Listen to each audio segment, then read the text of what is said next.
1장 사울이 죽은 뒤에 다윗은 아말렉 족속을 물리치고 시글락으로 돌아와서 이틀을 지냈다. 사흘째 되던 날 사울의 진영에서 한 사람이 다윗을 찾아왔다. 그는 옷이 갈기갈기 찢겨 있었고 머리에는 흙을 뒤집어 쓰고 있었다. 그가 다윗 앞에 엎드려 절을 했다. 다윗이 그에게 물었다. 어디서 오는 길이냐? 그가 대답했다. 저는 이스라엘 진영에서 간신히 도망쳐 나왔습니다. 다윗이 다시 물었다. 일이 어떻게 되어 가느냐? 자세히 말하라. 그가 말했다. 이스라엘이 싸움에서 졌습니다. 이스라엘 군사들은 도망치다가 많이 죽었고 사울과 그의 아들 요나단도 죽었습니다. 다윗이 그 젊은이에게 다그쳐 물었다. 사울이 요나단과 함께 죽었다는 것을 내가 어떻게 알았느냐? 젊은이가 대답했다. 제가 길보아 산에 올라갔다가 우연히 자기 창 자루에 기대어 간신히 버티고 서 있는 사울 왕을 보게 되었습니다. 그때 블레셋의 전차와 기병들이 바싹 다가오고 있었습니다. 사울이 고개를 돌려 저를 보고는 즉시 오라고 했습니다. 제가 다가가서 왕이시여 제가 여기 있습니다 하고 대답했습니다. 왕께서 저에게 너는 누구냐 하고 묻기에 저는 아말렉 사람입니다 라고 대답했습니다. 그러자 왕께서 제게 말했습니다. 오라 어서 내게 와서 나를 죽여다오. 아직 목숨이 붙어 있어서 내가 괴롭구나. 저는 왕께서 살아날 수가 없다는 것을 알고는 그분을 찔러 죽였습니다. 이제 저는 왕의 머리에 씌워진 왕관과 팔목에 끼워진 팔찌를 빼가지고 이렇게 당신께 달려온 것입니다. 그 말을 듣고 다윗은 솟구치는 슬픔을 억누르지 못하여 자신의 옷을 갈기갈기 잡아 찢었다. 그러자 그의 부하들도 모두 자기들의 옷을 찢으면서 슬퍼했다. 다윗과 그의 부하들은 사울과 요나단을 비롯하여 전쟁에서 죽은 이스라엘의 모든 군사들을 위하여 크게 슬퍼하면서 저녁 때까지 울면서 금식을 했다. 다윗은 사울의 전사 소식을 전한 그 젊은이에게 물었다. 너는 어느 가문 출신이냐? 그가 대답했다. 저는 아말렉 사람의 아들로 이방인입니다. 다윗이 그에게 물었다. 내가 어떻게 감히 주께서 기름 부어 세우신 왕을 죽일 수 있었단 말이냐? 다윗은 부하 한 사람을 불러 명령했다. 저자를 당장 쳐 죽여라. 다윗의 부하가 그 젊은이를 치자 그가 그 자리에서 죽었다. 다윗이 그 젊은이를 향해 말했다. 내가 이처럼 피를 흘리고 죽은 것은 순전히 내 탓이다. 내가 주께서 기름 부어 세우신 왕을 제 손으로 죽였습니다. 라고 말할 때 너는 이미 너 자신에게 사형 선고를 내린 셈이다. 다윗은 사울과 요나단을 위해 슬픈 노래를 지어 부르고 그것을 유다 백성들에게 가르치도록 명령했다. 그 노래의 제목은 활노래인데 이 아살의 책에 기록되어 있다. 아 이스라엘이여 내 영광이요 내 자랑이던 젊은이들이 내 산 위에 죽어 널려 있구나. 어쩌다가 용사들이 모두 쓰러져 죽었느냐. 그러나 가드와 아스글론에는 이 일을 소문내지 말아라. 블레셋 족속의 여인들이 깔깔대며 기뻐하고 저 할례받지 못한 자들의 딸들이 환호성을 올릴까 염려되는구나. 아 길보아 산의 산줄기들이여 너희에게는 영영 이슬도 맺히지 않고 비도 내리지 않으리라. 거기에서는 이스라엘 용사들의 방패가 녹슬어가고 사울 왕의 방패가 기름칠도 하지 않은 채 버려졌구나. 요나단은 얼마나 활을 잘 쏘고 사울 왕은 얼마나 칼을 잘 썼던가. 요나단의 화살은 빗나간 적이 없었고 사울의 칼은 언제나 헛되지 않았네. 사울과 요나단은 살아생전에도 서로 사랑하며 아끼더니 죽을 때도 서로 헤어지지 않았도다. 독수리가 빠르다지만 그들보다 더 빠르랴. 사자가 힘이 세다지만 그들보다 더 세랴. 오 이스라엘의 딸들아 너희는 모두 사울 왕을 위하여 울어라. 너희에게 자줏빛 좋은 옷도 입혀주고 너희 겉옷에 금장식도 풍성하게 달아주지 않았더냐. 그 사울 왕을 애도하며 슬피 통곡하여라. 아, 그토록 용맹스럽던 이스라엘 용사들이 싸움터에서 쓰러졌구나. 요나단이여, 어쩌다가 그리 산 위에서 쓰러졌는가. 아, 나의 형 요나단이여, 나의 가장 좋은 친구 요나단이여, 형 생각에 내 가슴은 이토록 미어지오. 여느 여인의 사랑인들 형의 우정을 따를 수 있었겠소. 아, 슬프다. 용사들은 쓰러져 죽고 무기들은 버려졌구나. 2장 다윗이 주께 물었다. 이제는 제가 유다 지파의 한 성읍으로 들어가도 되겠습니까? 주께서 대답하셨다. 올라가라. 다윗이 다시 물었다. 제가 어느 성읍으로 들어가야 되겠습니까? 주께서 대답하셨다. 헤브론으로 올라가라. 다윗은 자기의 두 아내 즉 이스라엘 여인 아히노암과 나발의 아내였던 갈멜 여인 아비가일을 데리고 헤브론으로 올라갔다. 다윗의 부하들도 모두 자신들의 가족을 거느리고 다윗과 함께 올라가서 헤브론의 여러 성읍에서 살게 되었다. 그러자 유다 지파의 사람들이 헤브론으로 나와서 다윗에게 기름을 부어 자기들의 왕으로 세웠다. 한편 다윗은 길르앗의 야베스 주민들이 사울의 시체를 거두어다가 장사를 지냈다는 말을 듣게 되었다. 다윗은 길르앗의 야베스 사람들에게 사신들을 보내어 이렇게 전했다. 여러분이 사울 왕의 시체를 장사 지내줌으로써 그분에게 끝까지 충성하였으니 주께서 그 충성을 보시고 여러분에게 보답해 주시기를 빕니다. 주께서 여러분에게 변함없는 사랑과 진실하심을 베풀어 주시기를 바라는 마음으로 나도 여러분에게 좋은 일로 보답해 드리겠습니다. 비록 여러분의 왕 사울은 죽었지만 유다 지파가 나에게 기름 부어 자기들의 왕으로 세워놓았습니다. 그러니 여러분은 낙심하지 말고 강하고 담대해지시기 바랍니다. 한편 사울의 군사령관이었던 넬의 아들 아브넬은 사울의 아들 이스보셋을 데리고 마하나임으로 건너갔다. 아브넬은 이스보셋을 길르앗, 아술, 이스라엘, 에브라임, 베냐민 그리고 온 이스라엘을 다스리는 왕으로 세웠다. 사울의 아들 이스보셋은 40세에 왕이 되어 2년 동안 다스렸다. 하지만 유다 지파는 다윗을 따랐다. 다윗은 유다 지파의 왕이 되어 헤브론에서 7년 6개월 동안 다스렸다.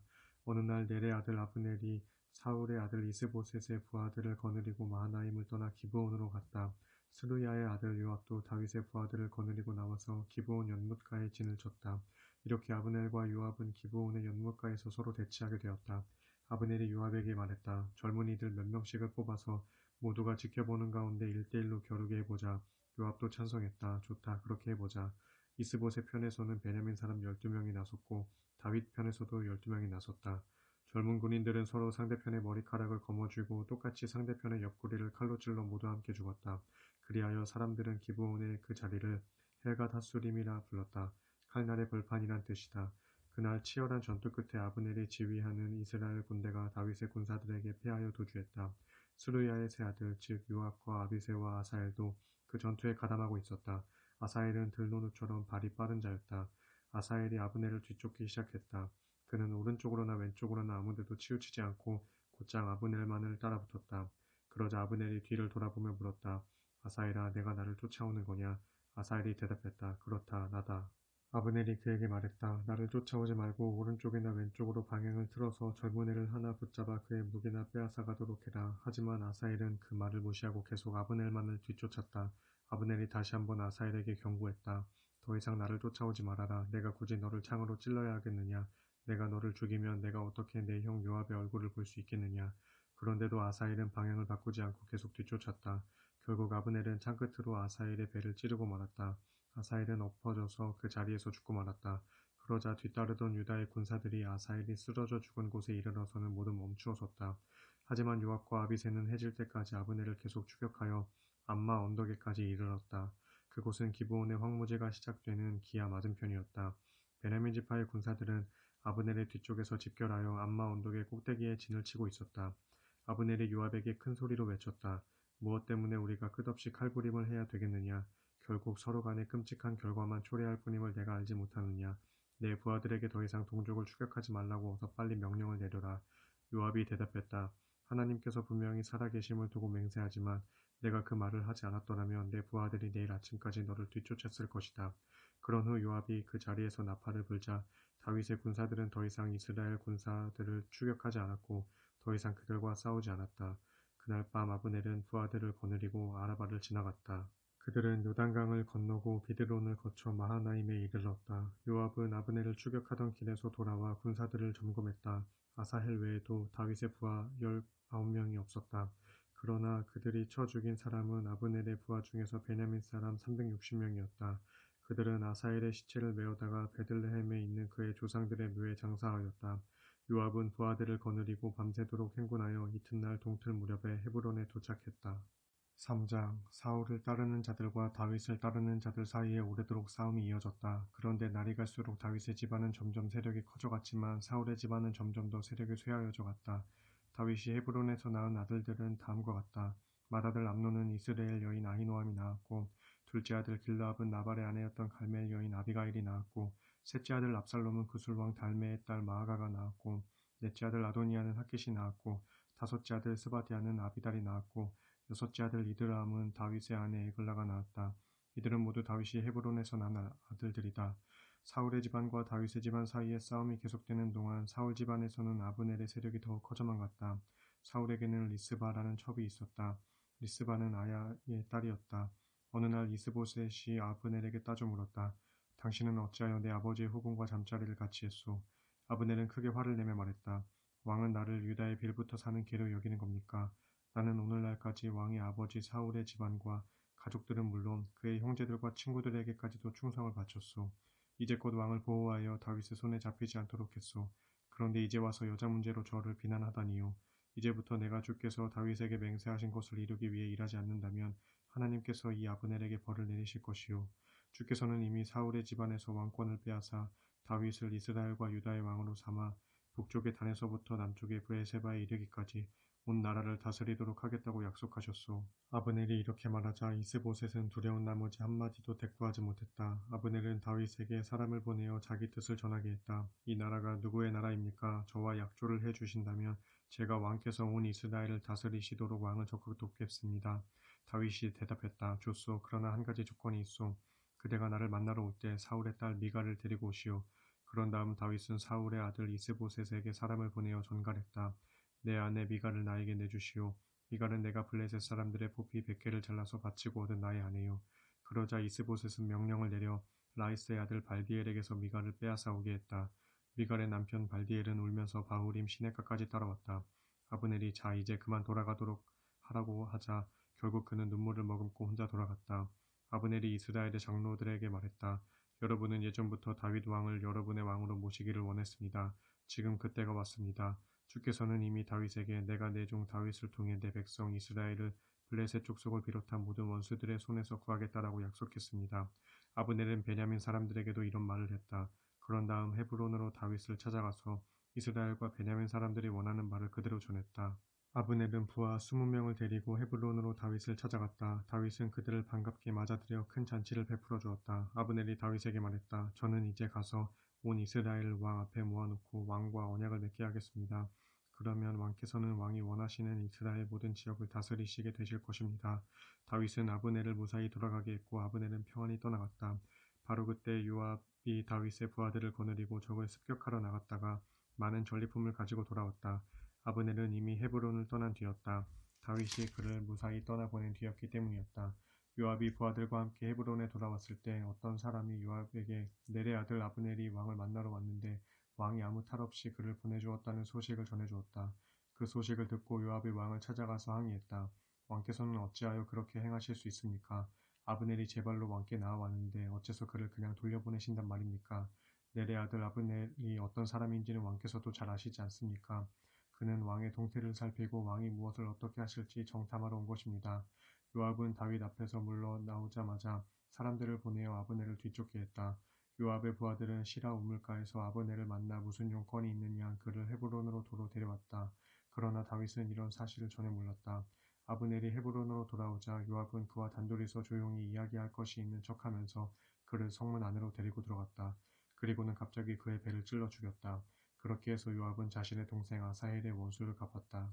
다윗은 뒤늦게 그 사실을 알았다. 그리고 이렇게 선언했다. 나와 나의 나라는 넬의 아들 아브넬의 피에 대해 아무런 책임도 없다. 주께서 나의 증인이시다. 아브넬이 흘린 피는 요압과 그의 아버지의 집안에게로 책임이 돌아갈 것이다. 요압의 집안에서는 앞으로 성병 환자와 나병 환자, 다리를 저는 불구자, 싸움터에 나가 죽거나 굶어 죽는 자들이 끊이지 않을 것이다. 요압과 아비새가 아브넬을 죽인 것은 아브넬이 기브온 전투에서 자신들의 동생 아사헬을 죽였기 때문이었다. 다윗은 요압을 비롯하여 모든 신하들에게 명령했다. 그대들은 모두 옷을 찢고 허리에 베옷을 걸친 다음 아브넬의 상여 앞에서 곡을 하면서 가시오. 그리고 다윗 왕도 몸소 상여를 뒤따라갔다. 아브넬은 헤브론에 묻혔다. 다윗이 아브넬의 무덤 앞에서 목 놓아 울자 온 백성도 따라 울었다. 다윗 왕은 아브넬을 위해 슬픈 노래를 지어 읊었다. 그대는 어찌하여 그토록 어이없는 죽음을 당하였는가? 그대는 두 손이 묶이지도 않았고 두 발이 쇠사슬에 매이지도 않았건만 어찌하여 악한 사람들에게 잡혀 죽듯이 그토록 모진 죽음을 당했단 말인가. 그러자 백성들은 더 슬프게 울었다. 아직 해가 남아있는데 백성들이 다윗에게 와서 음식을 권했다. 그러자 다윗은 맹세하면서 말했다. 오늘 해지기 전에 만약 내가 음식을 조금이라도 입에 댄다면 하나님께서 내게 벌을 내리실 것이요. 그런 모습을 보고 백성들은 다윗 왕을 좋게 여겼다. 사실 백성들은 다윗 왕이 행하는 모든 일을 좋게 받아들였다. 그날 거기 모인 사람들과 온 이스라엘 사람들은 아브넬이 죽은 것이 다윗 왕과는 전혀 상관이 없는 일임을 확실히 알게 되었다. 다윗이 신하들에게 말했다. 오늘 이스라엘에서는 훌륭한 한 인물이 세상을 떠났소. 내가 비록 하나님께 기름 부음 받은 왕이라고는 하지만 나는 사실 힘이 없소. 스루야의 아들들이 나보다 더 강해졌소. 그러니 언젠가 주께서 악을 행한 사람에게 그의 행위에 따라 처벌해 주시기를 바랄 뿐이요. 4장 아브넬이 헤브론에서 죽었다는 소식을 듣자 사울의 아들 이스보셋은 겁이 나서 기운이 빠졌다. 이스라엘 백성들도 모두 두려움에 사로잡혔다.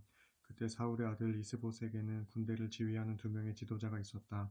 바나와 레갑 형제였다. 그들은 베냐민 지파 사람으로 브에로 사람인 림몬의 아들들이었다.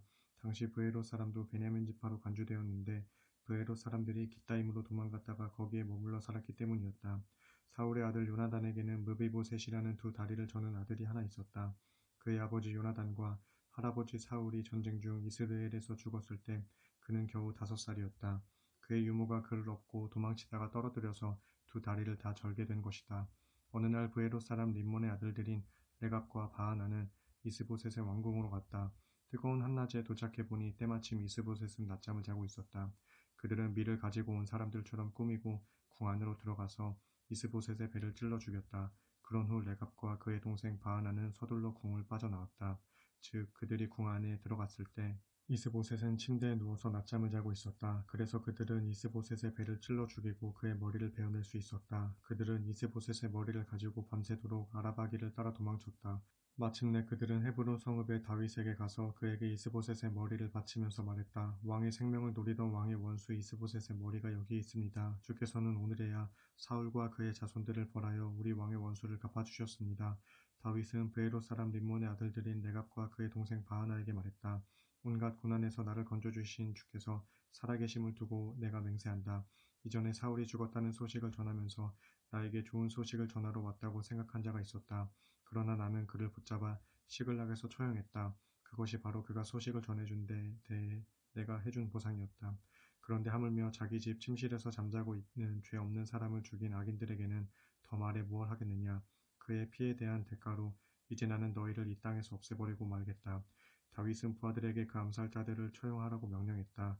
다윗의 부하들이 레갑과 바하나를 죽이고 그들의 손과 발을 모두 자른 다음 그 시체를 헤브론 연못가에 매달았다. 그리고 이스보셋의 머리는 헤브론에 있는 아브넬의 무덤에 장사해 주었다. 5장 이스라엘의 모든 지파들이 헤브론으로 다윗을 찾아와서 말했다. 저희는 당신의 살과 피와 다름이 없습니다. 과거에 사울 왕이 저희를 다스릴 당시에 당신은 이스라엘 군대를 이끌고 출정을 나가셨습니다. 주께서도 이미 당신에게 약속하시기를 내가 너를 내 백성의 목자가 되게 하고 그들의 통치자가 되게 하겠다라고 하셨습니다. 이스라엘의 장로들이 모두 헤브론으로 찾아오니 다윗 왕은 헤브론에서 그들과 언약을 맺었고 그들은 다윗에게 기름을 부어온 이스라엘의 왕으로 삼았다. 다윗은 30세의 왕이 되어 40년 동안 이스라엘을 다스렸다. 헤브론에서 7년 6개월 동안 유다를 다스리고 예루살렘에서 33년 동안 유다를 포함하여 온 이스라엘 전체를 다스렸다. 다윗이 부하들을 거느리고 예루살렘으로 출동하여 그곳에 사는 여부수 사람들을 치려고 하자 그들이 말했다. 너희는 여기에 한 발자국도 들어올 수 없을 것이다. 너희쯤은 소경과 절름발이라도 능히 물리칠 수 있다. 그들은 다윗이 자신들의 견고한 성읍에 들어올 수 없을 것이라고 생각한 것이다. 그러나 다윗은 시온성을 공격하여 그곳을 점령한 후 다윗성이라고 불렀다. 그날 다윗은 이런 명령을 내렸다. 누구든지 여부수 족속을 정복하려는 자는 수로를 타고 들어가서 다윗의 적들인 저 소경과 절름발이들을 공격하라. 그리하여 소경과 절름발이는 왕궁에 들어갈 수 없다는 속담이 생겨나게 되었다. 다윗은 그 성읍에 거주해 살면서 그곳을 다윗성이라고 불렀다. 그리고 밀로 쪽에서부터 안쪽으로 성벽을 둘러싸았다. 전능하신 주 하나님께서 다윗과 함께 하셨기 때문에 다윗은 점점 더 강대해져 갔다. 이 무렵 두로 왕 히람이 다윗에게 사절단을 보냈다. 그는 백향목과 목수와 석공대를 함께 보냈다. 다윗은 주께서 자신을 이스라엘의 왕으로 굳건히 세우셨고 또 주의 백성 이스라엘을 위해 왕국을 높여주신다는 것을 확실히 깨닫게 되었다.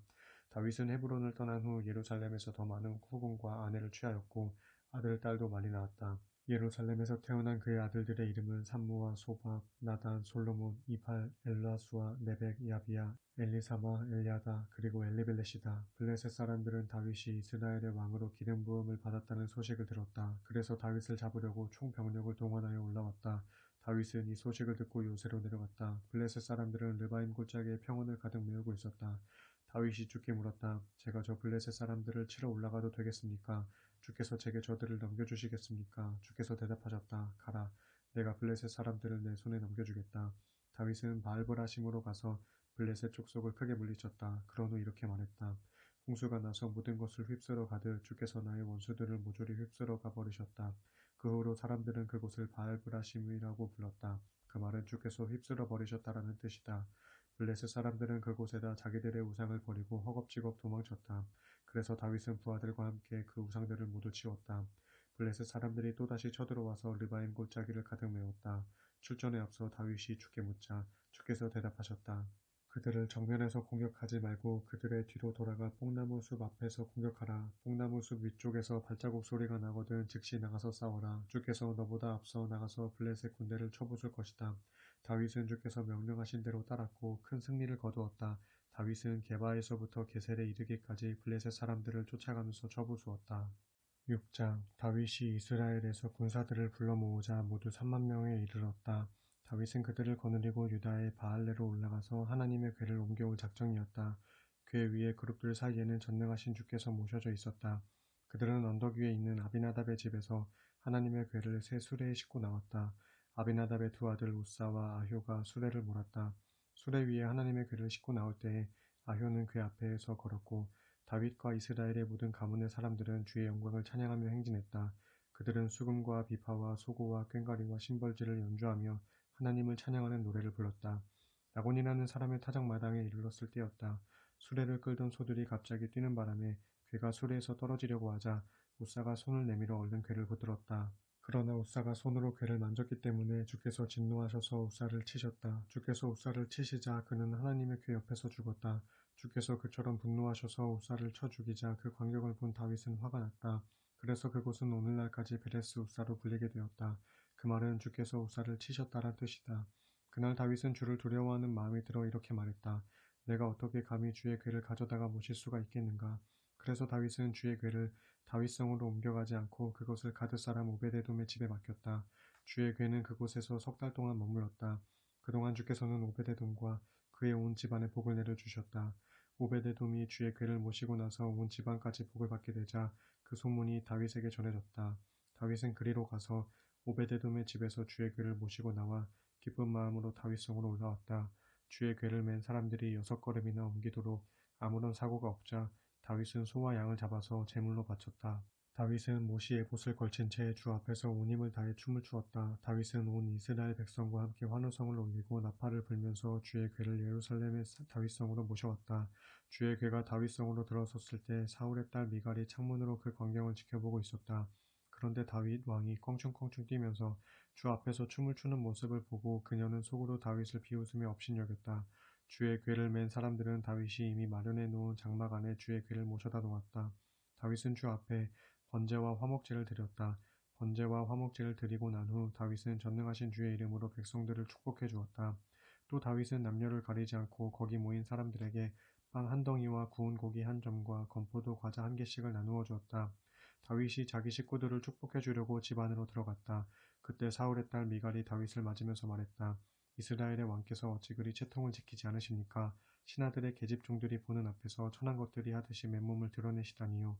다윗이 미갈에게 대답했다. 그것은 주 앞에서 한 일이었소. 당신의 아버지와 당신의 집안에서 누군가를 선택하시지 않고 주께서는 나를 선택하시어 주의 백성 이스라엘을 다스리는 통치자로 세워주셨소. 어찌 주를 찬양하지 않을 수 있겠소. 나는 앞으로도 주 앞에서 기뻐하며 춤을 추겠소. 오늘보다 내가 더 천해져도 괜찮소. 주 앞에서는 언제나 낮고 천한 사람이 되고 싶소. 그래도 당신이 말하는 그 계집종들은 나를 여전히 존경할 것이요. 이 일로 인해 사울의 딸 미갈은 죽는 날까지 자식을 낳지 못했다. 7장 주께서 사방에 있는 모든 원수들로부터 다윗을 지켜주셨기 때문에 이제 다윗은 자기 왕궁에서 편안하게 살아갔다. 어느 날 다윗 왕이 예언자 나단에게 말했다. 나는 이처럼 백향목으로 아름답게 지은 궁전에서 살고 있는데 하나님의 궤는 아직도 장막에 모셔져 있군요. 나단이 왕에게 말했다.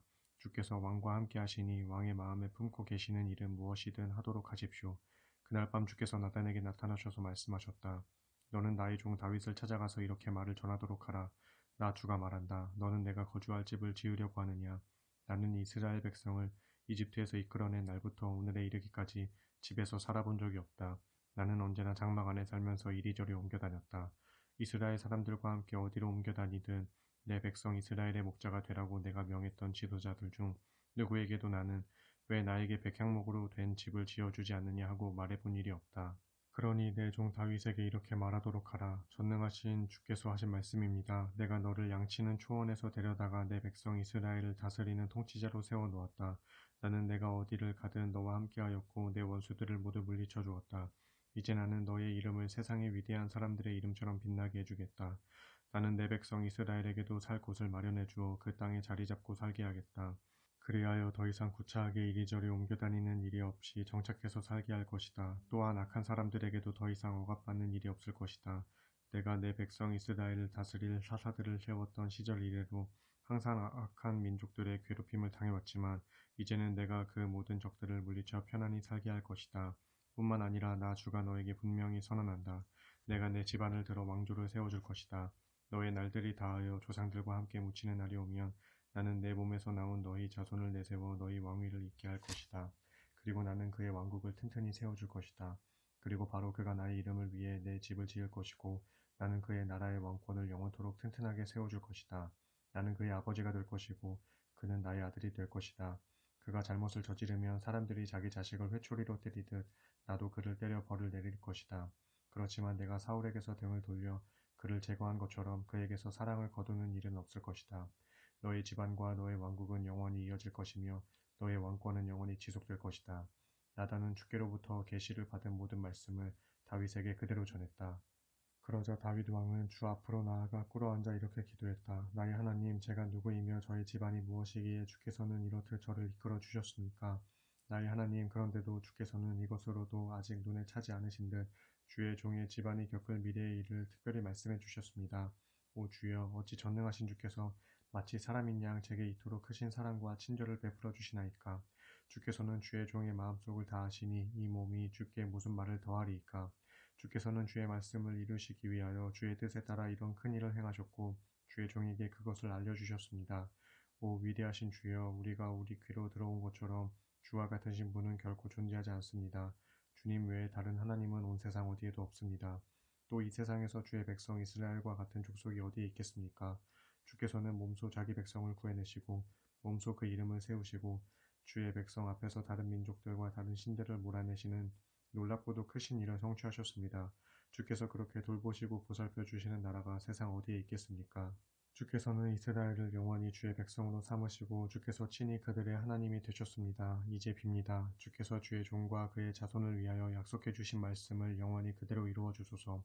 그러면 주님의 이름은 영원히 찬양받으실 것입니다. 사람들은 전능하신 주께서 이스라엘을 영원토록 다스리는 하나님이시다라고 찬송할 것입니다. 주의 종 다윗의 집안도 영원히 존속할 것입니다. 오 전능하신 이스라엘 하나님이시여, 주께서는 주의 종에게 내가 너를 위하여 집을 세워주겠다라고 친히 말씀하셨습니다. 그리하여 주의 종은 주님께 이런 기도를 드릴 용기를 얻게 된 것입니다. 주여, 주님께서는 참으로 하나님이십니다. 주님의 말씀은 언제나 신실하십니다. 주께서는 주의 종에게 이토록 선한 일들을 약속해 주셨습니다. 이제 주의 종의 집안을 기꺼이 복되게 하시고 주께서 지켜보시는 가운데 저의 자손이 영원토록 이어지게 하소서. 오 주여, 주께서 이미 약속하셨듯이 주의 종의 집안을 복되게 하사 영원히 복을 누리게 하소서. 8장. 그 후에 다윗은 블레셋 사람들을 쳐서 그들을 굴복시키고 그들의 지배 아래 있던 메대간말을 빼앗았다. 다윗은 또 모압 사람들을 쳐부수었다. 그는 포로들을 땅바닥에 눕혀놓고 키를 재어서 일정한 길이가 넘는 장정들은 죽이고 기준에 미치지 못하는 소년들은 살려주었다. 그리하여 모압 사람들은 다윗에게 항복하고 조공을 바쳤다. 다윗은 또 르홉의 아들인 소바 왕 하다데셀이 유브라테스 강 주변 지역을 되찾고자 원정을 왔을 때에도 그를 물리쳤다. 그때의 다윗은 기마병 1700명과 보병 2만 명을 사로잡았다. 다윗은 전차를 끄는 말 중에서 백필만 전리품으로 가져오고 나머지는 모조리 발목에 힘줄을 끊어 놓았다. 다윗은 또 다메섹의 시리아 사람들이 소바왕 하다데셀을 지원하러 오자 그들도 격파하여 2만 2천 명을 죽였다. 다윗은 시리아의 다메섹에 주둔군을 배치한 뒤에 그들 나라로부터 정기적으로 조공을 받았다. 이렇게 주께서는 다윗 편이 되어주셔서 다윗이 가는 곳마다 승리를 얻게 해주셨다.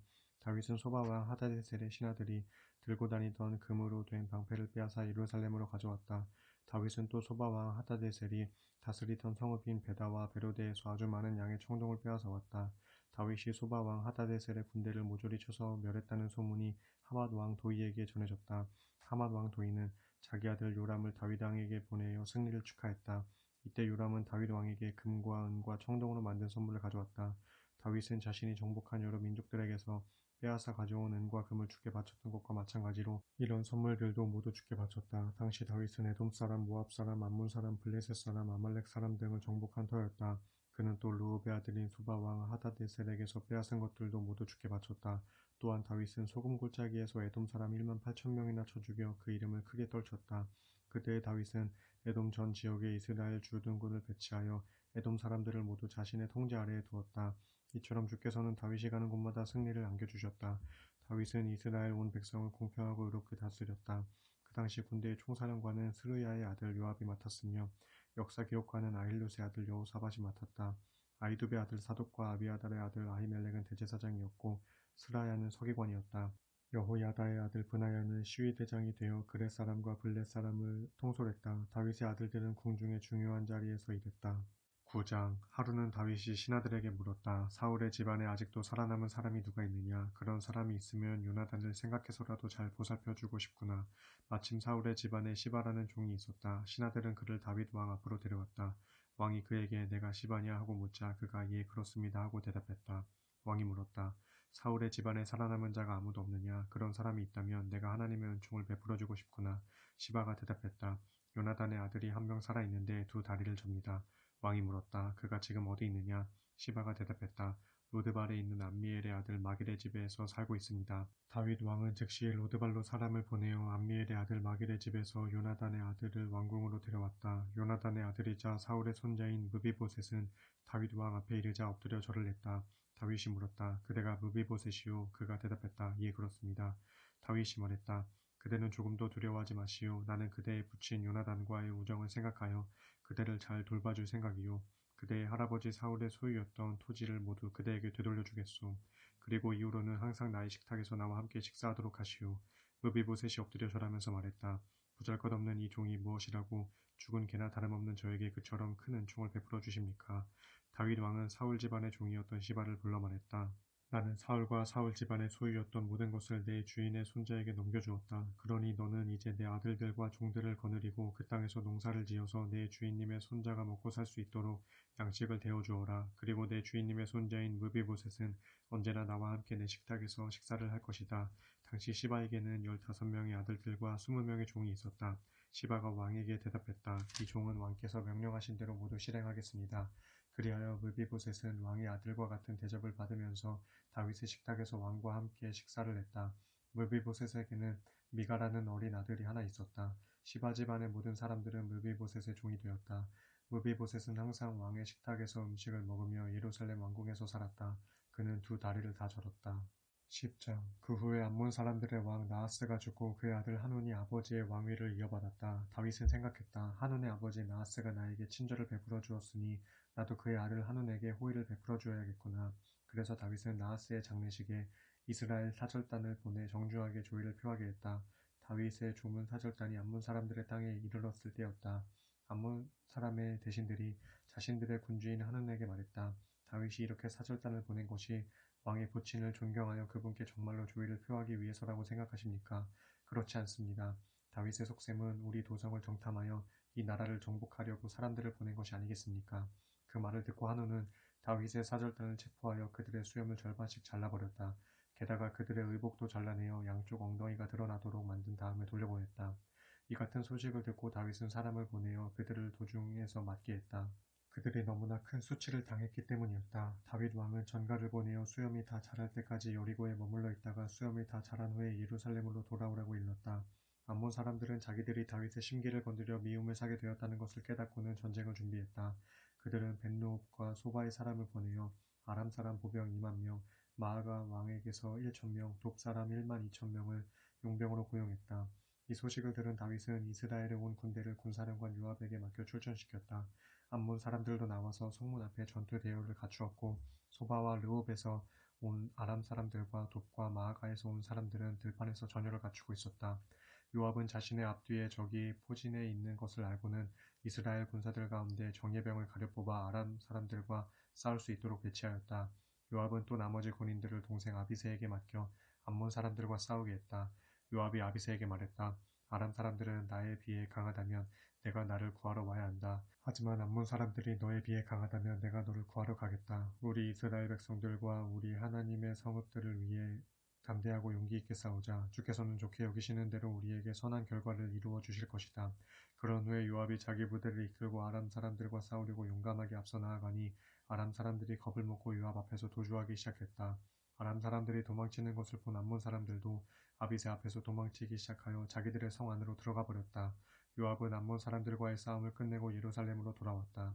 아람 사람들은 자기들이 이스라엘에게 패한 것을 분하게 여기고 다시 군대를 집결시켰다. 그때 소바왕 하다데셀은 유프라테스 강 건너편에 사는 아람 사람들을 동원했다. 하다데셀은 소박에게 군대를 이끌게 하고 헬람으로 진격시켰다. 이 소식을 듣고 다윗은 이스라엘 군대를 동원하여 요단강을 건너 헬람으로 갔다. 아람 사람들은 다윗과 싸우려고 전열을 갖추고 있었다. 하지만 다윗 왕이 이끄는 이스라엘 군대를 보자 도주하기 시작했다. 다윗은 전차 700대를 부수고 4만 명의 보병을 쳐 죽였다. 다윗은 또 총사령관 소박을 쳐서 그를 그 자리에서 죽였다. 소바 왕 하다데셀을 모시던 군주들은 자신들이 이스라엘에 패배한 것을 알고는 이스라엘과 화친 조약을 맺고 굴복하였다. 그 후 아람 사람들은 감히 암몬 사람들을 돕지 못했다. 11장 이듬해 봄 왕들이 전쟁을 하러 나갈 때가 되자 다윗은 군사령관 요압에게 자기 부하들과 이스라엘의 모든 군대를 거느리고 출전하게 했다.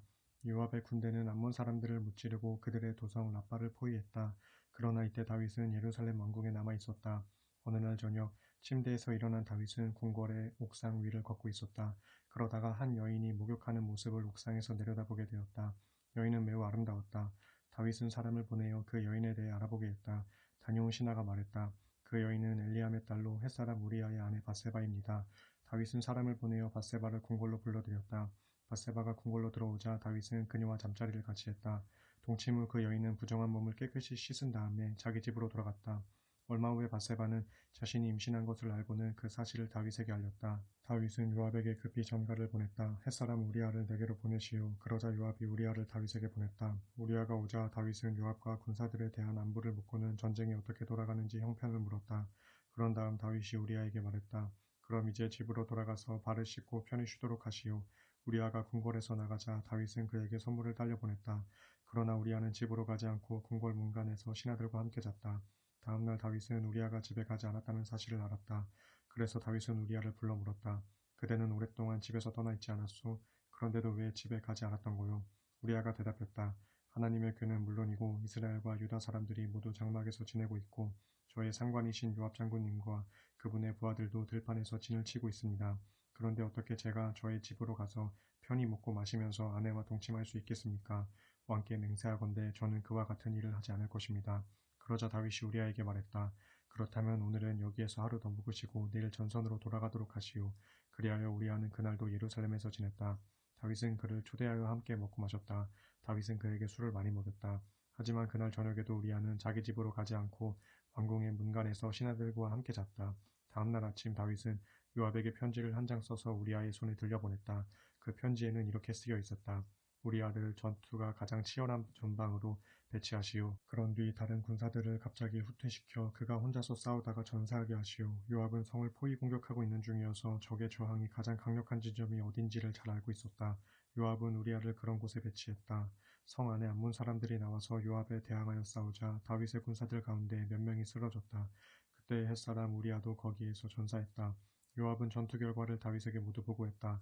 그러면서 그는 전령에게 이렇게 일렀다. 이번의 전투 상황을 모두 왕께 보고하면 왕께서 화를 내시며 이렇게 물으실 것이다.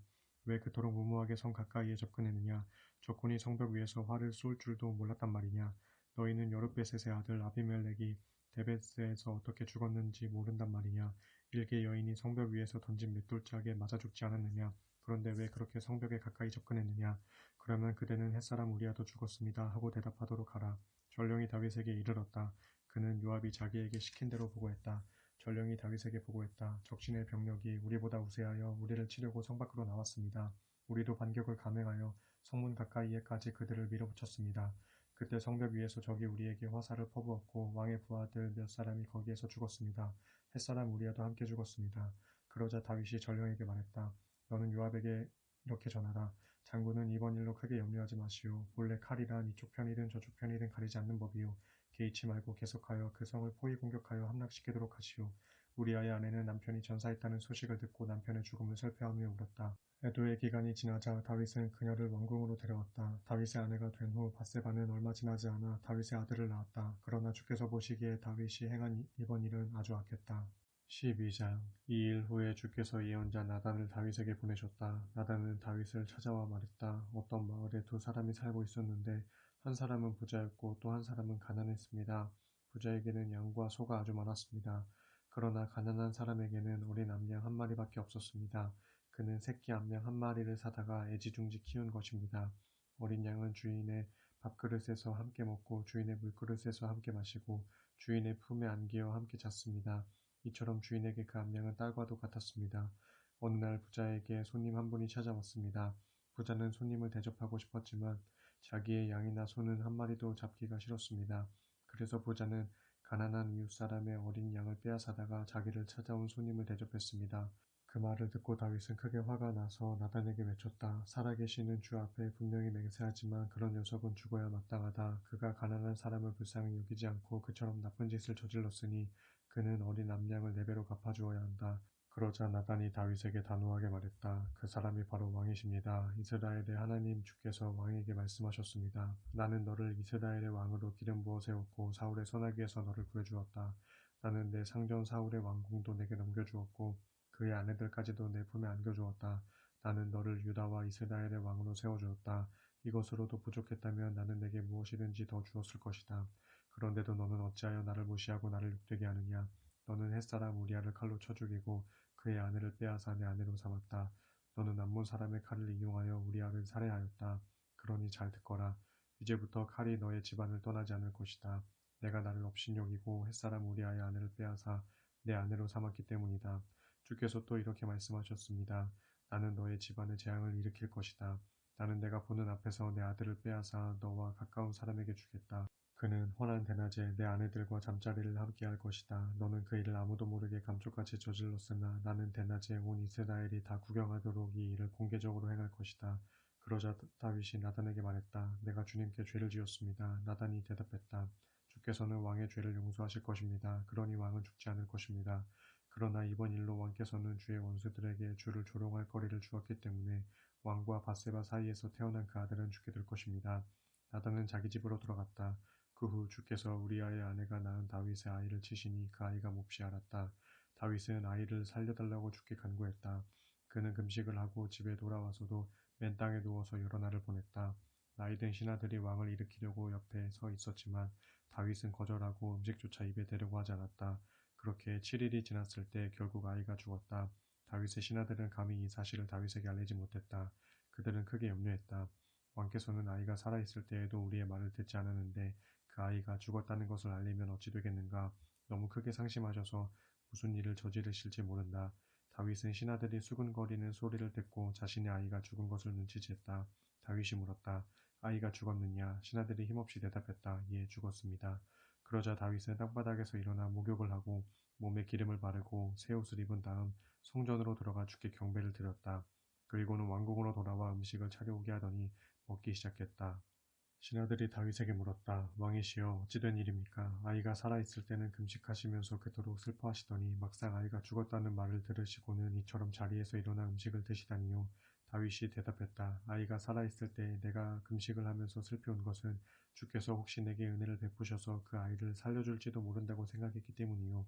그러나 이제는 주님의 뜻에 따라 아이가 죽었으니 내가 금식을 해야 할 까닭이 없지 않소. 내가 죽은 아이를 다시 데려올 수가 있겠소?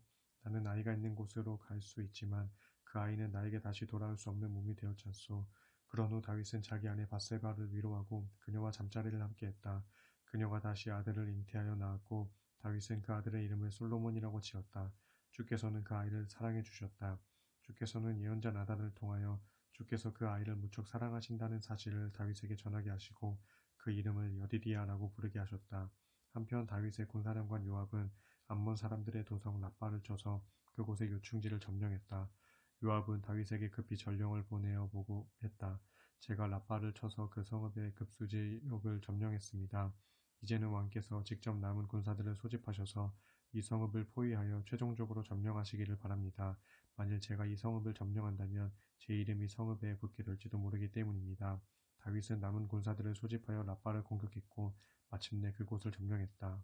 다윗은 암몬 족속의 왕의 머리에서 금으로 만든 왕관을 빼앗았는데 그 무게가 한 달란트나 되었고 값비싼 보석들이 많이 박혀 있었다. 다윗은 그 금관을 자신의 머리에 썼다. 그 밖에도 다윗은 그 성읍에서 많은 전리품을 노획했다. 다윗은 또 그곳 주민들을 포로로 잡아다가 톱질과 곡괭이질과 도끼질을 시키고 벽돌을 굽는 일도 시켰다. 다윗은 암몬 사람들의 모든 성읍들에서 이와 똑같이 행했다. 그리고는 군사들을 이끌고 예루살렘으로 돌아왔다. 13장. 그 후에 이런 일이 있었다. 다윗의 아들 암논은 배다른 누이 다말에게 연정을 품게 되었다. 다말은 다윗의 아들인 압살롬의 친누이로 아름다운 처녀였다. 암논은 배다른 누이 다말 때문에 거의 병이 날 지경이었다. 정숙한 처녀인 다말과 사랑을 이루기란 불가능하게 여겨졌기 때문이었다. 암논에게는 요나답이라는 친구가 있었다. 그는 다윗의 형인 시므아의 아들로 매우 교활한 인물이었다. 요나답이 암논에게 물었다. 왕자님, 왕자님의 안색이 나날이 수척해지시는데 무슨 일이 있으신 거지요? 저한테 속사정을 털어놓아 보세요. 암논이 말했다. 내가 배다른 아우 압살롬의 친누이인 다말을 사랑하게 되었기 때문이요. 그러자 요나답이 말했다. 좋은 수가 있습니다. 왕자님께서는 이제부터 이불을 뒤집어 쓰고 누워 병이 난척하십시오. 부왕께서 문병하러 오시거든 왕께 이렇게 말씀하십시오. 다말이 와서 저에게 음식을 좀 마련해주면 좋겠어요. 그녀가 음식을 장만하는 모습을 보고 싶고 그녀의 손에서 음식을 받아먹고 싶습니다. 그래서 암논은 침상에 누워서 아픈 척했다. 다윗 왕이 문병을 하러 오자 암논이 말했다. 제 누이 다말을 보내주십시오. 그녀가 와서 제가 보는 앞에서 빵을 요리해주면 맛있게 받아먹을 수 있을 것 같습니다. 다윗이 궁궐에 있는 다말에게 말을 전했다. 내 오라비 암논의 집으로 가서 그에게 먹을 것을 좀 요리해 주도록 해라. 다말이 자기 오라비 암논의 집으로 가서 보니 그는 침상에 누워 있었다. 그녀는 가루 반죽을 이겨서 그가 보는 앞에서 빵을 구웠다. 다말은 냄비째 가져다가 암논 앞에 음식을 차려놓았으나 암논은 먹지 않았다. 암논은 시종에게 사람들을 모두 밖으로 내보내라고 말했다. 그러자 사람들이 모두 밖으로 나갔다. 그러자 암논이 다말에게 말했다. 빵을 내 침상으로 가져와서 내 손으로 나를 먹여다오. 다말은 아무런 의심 없이 자신이 요리한 빵을 들고 침상에 있는 암논에게로 가져갔다. 다말이 암논의 입에 먹을 것을 넣어주려 하자 그가 갑자기 다말을 와라 끌어안으며 말했다. 누이야, 이리 들어와 나와 함께 눕자. 다말이 놀라서 말했다. 오라버니 이러지 마세요. 강제로 이러시면 안 됩니다. 이스라엘에서는 이런 일을 하지 못하게 되어 있습니다. 제발 이런 나쁜 짓은 하지 마세요. 제 처지를 생각해 보세요. 이런 수치를 당하면 제가 설 자리가 어디에 있겠습니까? 또 오라버니는 어떡하고요? 오라버니 역시 이스라엘에서 못된 치안으로 여겨질 것입니다. 그러지 말고 왕께 한번 말씀드려 보세요. 왕께서는 틀림없이 제가 오라버니의 아내가 되는 것에 반대하지 않으실 것입니다. 그러나 암논은 다말의 말을 들으려 하지 않았다. 그리고는 막무가내로 다말을 눕힌 채 힘으로 밀어붙여 그녀를 욕보였다. 그렇게 막상 다말의 몸을 범하고 나자 암논은 갑자기 그녀가 몹시 미워졌다. 그녀를 사랑했던 이전의 마음보다 그녀를 미워하는 지금의 마음이 오히려 더욱 커졌다. 그래서 암논은 다말에게 버럭 소리를 질렀다. 어서 일어나 이 방에서 빨리 나가. 다말이 말했다. 못 나갑니다. 지금 나를 내보내는 것은 오라버니가 방금 저에게 저지른 행위보다 훨씬 더 나쁩니다. 하지만 암논의 귀에는 그녀의 말이 전혀 들리지 않았다. 그는 하인을 불러 지시했다. 이 여자를 얼른 끌어내어 멀리 쫓아내고 대문에 빗장을 질러라. 암논의 하인은 다말을 억지로 끌어낸 뒤 대문을 닫고 빗장을 질렀다. 그때 다말은 공주들이 시집가기 전에 입는 고운 색동옷을 입고 있었다. 하지만 이제 다말은 머리에 재를 뒤집어 쓰고 입고 있는 색동옷을 발기발기 찢었다. 그리고는 얼굴을 감싼 채 목 놓아 슬피 울면서 집으로 돌아갔다. 다말의 친오빠 압살롬이 그녀를 달래며 말했다. 내 우라비 암논이 내 몸을 더럽힌 게 분명하구나. 하지만 지금은 입을 다물고 가만히 있어라. 어쨌든 암논은 내 오빠가 아니냐. 이 일로 너무 슬퍼하지 말아라. 그리하여 다말은 자기 친오빠 압살롬의 집에서 버림받은 여인처럼 처량하게 지냈다. 다윗 왕은 이런 사정 이야기를 듣고는 몹시 화를 내었다. 그리고 압살롬은 암논에게 이렇다 저렇다 한마디 말도 없이 조용히 지냈다. 하지만 압살롬은 암논이 자기 친누이인 다말의 몸을 더럽혔기 때문에 속으로는 그를 아주 미워하고 있었다. 어느덧 2년의 세월이 지났다. 때에 압살롬은 에브라임 근처의 바알 하솔에서 양털을 깎고 있었다. 양털 깎는 축제를 맞이하여 압살롬은 궁궐의 왕자들을 모두 초대했다. 압살롬이 다윗 왕을 직접 찾아가 말했다. 아버님, 이번에 제가 양털을 깎게 되었습니다. 아버님께서도 가까운 신하들과 함께 참석하셔서 즐겨주시기 바랍니다. 왕이 말했다. 내 아들아, 모두 갈 필요가 있겠느냐? 우리가 모두 내려간다면 내게 짐만 들 뿐이다. 그래도 압살롬이 계속 간청하자 왕은 여전히 거절하면서도 압살롬을 축복해 주었다. 그러자 압살롬이 말했다. 아버님께서 정 못 가시면 맏형 암논이라도 저와 함께 갈 수 있도록 허락해 주십시오. 왕이 물었다. 왜 굳이 암논과 함께 가야겠다고 하는 것이냐? 그래도 압살롬이 계속하여 왕에게 간청하자 왕은 암논을 비롯하여 모든 왕자들을 압살롬과 함께 보냈다. 압살롬은 이미 부하들에게 이렇게 명령해 놓았다. 잘 들어라. 암논이 술에 취하면 내가 너희에게 암논을 치라 하고 말할 것이다. 그러면 지체 없이 그를 죽여버려라. 조금도 겁내지 말아라. 내가 죽이라고 한 것이니 조금도 주저하지 말고 재빨리 해치워라. 암논이 술에 취하자 압살롬의 부하들은 압살롬이 시키는 대로 행했다. 그러자 다른 왕자들은 모두 놀라서 자리를 걷어차고 일어나 자기들의 노새를 타고 뿔뿔이 달아나 버렸다. 왕자들이 왕궁으로 돌아가는 도중에 그 소식이 다윗에게 앞서 전해졌다. 압살롬이 왕자님들을 모조리 쳐 죽여서 한 사람도 살아남지 못했습니다. 다윗 왕은 자리에서 일어나 옷을 찢으며 땅바닥에 쓰러져 누웠다.